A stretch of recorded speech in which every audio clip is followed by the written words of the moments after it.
Beyond the edge of the galaxy lies the unknown regions, chaotic, uncharted, and near impassable, with hidden secrets and dangers in equal measure. And nestled within its swirling chaos is the Ascendancy, home to the enigmatic Chiss and the 9 ruling families that lead them. The peace of the Ascendancy, a beacon of calm and stability, is shattered after a daring attack on the Shiz capital that leaves no trace of the enemy. Baffled, the Ascendancy dispatches one of its brightest young military officers to root out the unseen assailants. A recruit born of no title, but adopted into the powerful family of the myth and giving the name Thrawn. With the might of the expansionary fleet at his back and the aid and his comrade, Admiral Aralani, answers begin to fall into place. But as Thrawn's first command probes deeper into the vast stretch of space his people call the Chaos, he realizes that the mission he has been given is not what it seems. Welcome back, everybody, to the Triad of the Force podcast, a podcast from 3 Puerto Rican friends coming together to do deep dives into Star Wars and other nerd-related media. Today, we're doing something we've been wanting to do for a long time, something that we've internally been discussing. And finally, after Del Rey's announcement yesterday with the thirst trap picture of Thrawn for the special edition of Out of Print for the 3rd book of the Thrawn Ascendancy trilogy, Lesser Evil, we thought it was the best time to finally start doing our book reviews. And what better book to start with than the first book of the Thrawn Ascendancy trilogy, Thrawn Ascendancy, Chaos Rising. This is a book that we've been looking forward to a long time before it had come out. And we've always seen Thrawn as a character within the Empire and that galactic civil war time frame. So having to go back into his roots and look at the character within the Chiss Ascendancy and that region of the unknown regions has been really something that we've been thirsting for. And the book does not disappoint. But with that, this is going to be like the first review of our book review series. So we will be doing, as I said, the first 3 books of the, well, not the first 3 books, the 3 books of the Thrawn Ascendancy trilogy. Currently working on Lesser Evil. He's a big boy, so it'll take me a minute. Hopefully by the time I get to Greater Good, I'll be done with that and be able to finish those 3. So that will be the first 3 of our initial reviews. And after that, go on to either the High Republic or other Star Wars books. But hopefully in the future, we can expand our reviews to include non-Star Wars books as well. As our description says, we talk about Star Wars and other nerd-related whimsies. But with that, let's begin our review. To say Thrawn is one of the most important characters in the Star Wars canon would be an understatement. After an almost 10-year Star Wars drought brought on from a lack of content post-Return of the Jedi, Timothy Zahn blessed us by kickstarting the expanded universe with the seminal novel Heir to the Empire. In this rousing work, set after the events of Return of the Jedi, Zahn welcomed us to the new adventures of Luke Skywalker and the New Republic as they faced the remnants of the Empire and its mysterious blue-skinned, red-eyed Grand Admiral Thrawn Naruto, or however you say it. I've never been able to pronounce it. Thrawn for short. Thrawn was a unique villain who was not force sensitive and absolute evil like the Emperor, but a master tactician who had a mind like Sherlock Holmes and whose sensitivity to culture and art gave him an edge over other villains and made him a quick fan favorite. Heir to the Empire was then followed up by Dark Force Rising, and then finally The Last Command. So that trilogy of books were the first trilogy after the original trilogy to come out and, as I mentioned, kickstart the expanded universe. And it was the first books that people read after Return of the Jedi. And obviously I wasn't reading Star Wars books back then because I was a little too young.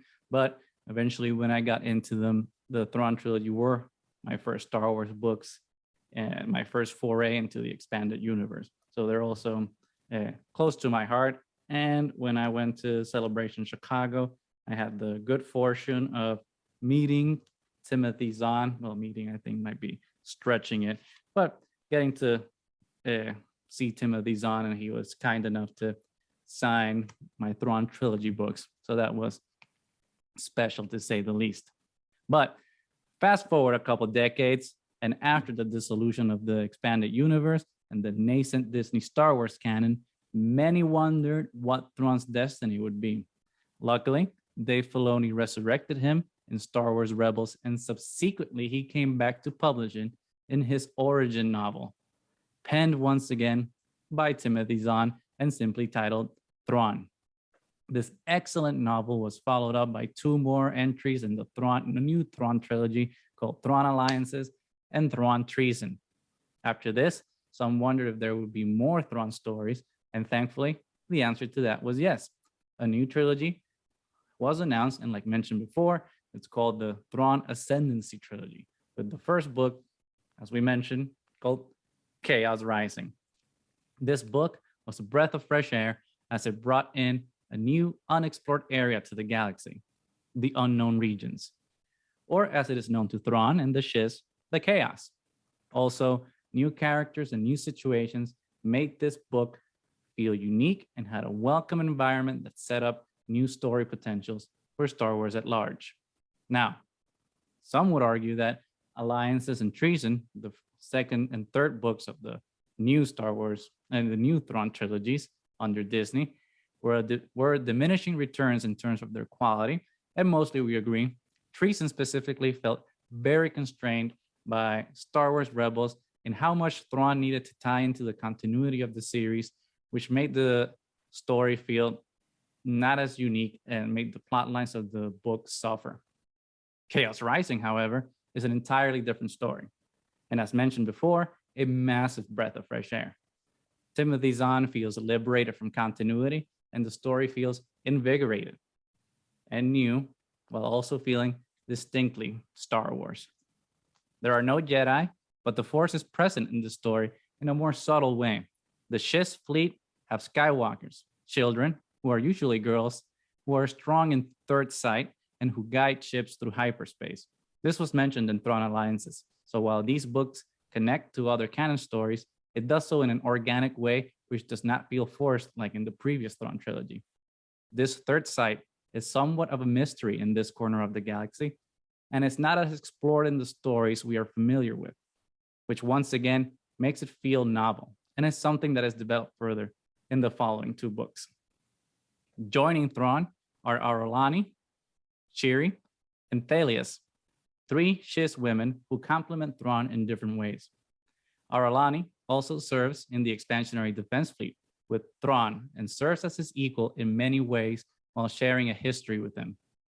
Thalias, a younger woman who has fairly recently lost her gift of third sight, now serves under Thrawn as a caregiver to the Skywalker and his chip.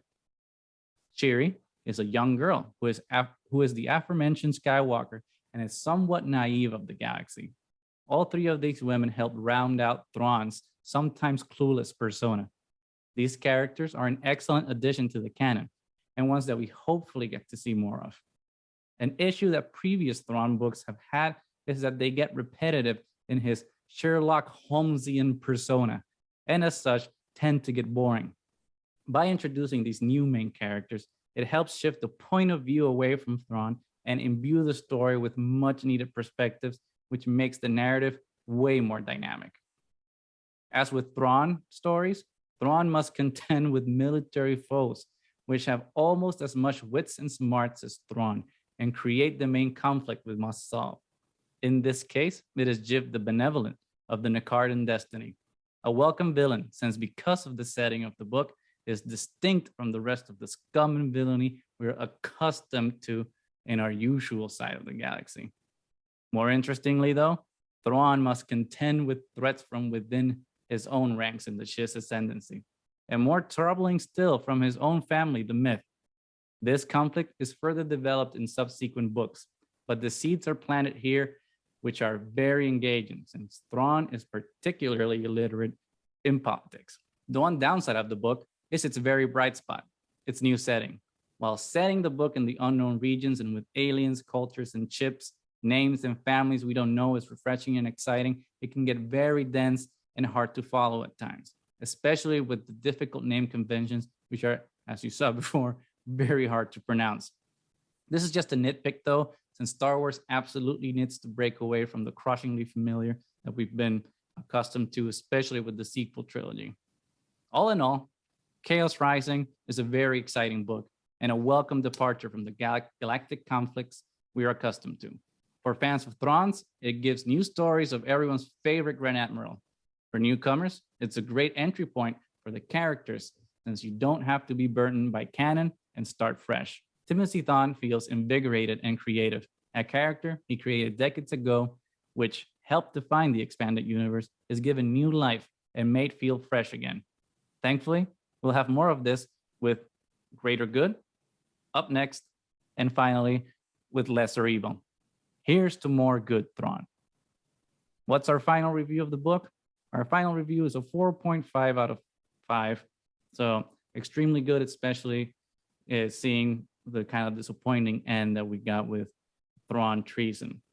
So hopefully like this keeps improving. So stay tuned as we continue our new book series reviews with our next installment of Thrawn Greater Good. Thank you for joining us. If you like this book review, please let us know your thoughts in the comments below. And if you really liked it, please give a like. If you're listening on podcast, please leave a review. If you haven't, please follow us on Twitter, Instagram, Facebook, or anywhere where podcasts are found. Definitely appreciate it. Hit that subscribe bell if you're on YouTube. And if you really appreciate what we're doing, we have a TeePublic where we have a bunch of t-shirts and hoodies and merchandise that you can buy. Not all of it is labeled with Triad of the Force, so you can just see any design you like and not have to sport our name, but it'll still help the channel and we'll greatly appreciate it. And with that, this has been Triad of the Force book reviews. Until the next time, may the Force be with you.